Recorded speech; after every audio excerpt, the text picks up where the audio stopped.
మా మూలం మా మూలాలు ఇవి అని చెప్పి తెలుసుకోవడానికి అవకాశం ఉంటుందేమో అని చెప్పి ఆ అవకాశం ఏమాత్రం మిగల్చకుండా వాటి అవశేషాలను కూడా సమూలంగా ధ్వంసం చేయమని చెప్పి బైబిల్ దేవుడు చెప్తాడు. అవును.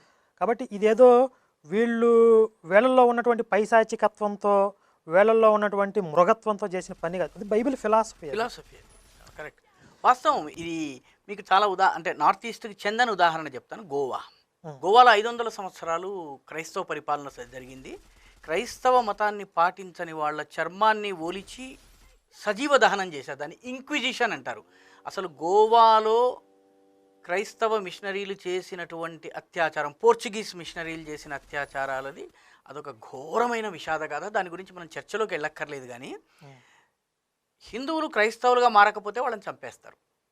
కాబట్టి జరిగింది ఏంటంటే, హిందువులు తమ ఇంట్లో ఊళ్ళల్లో ఉండేటువంటి గుళ్ళల్లో ఉండే విగ్రహాలని తీసుకెళ్ళి ఊరికి ఉన్న మధ్యలో ఉన్న అడవిలో పారేసేసి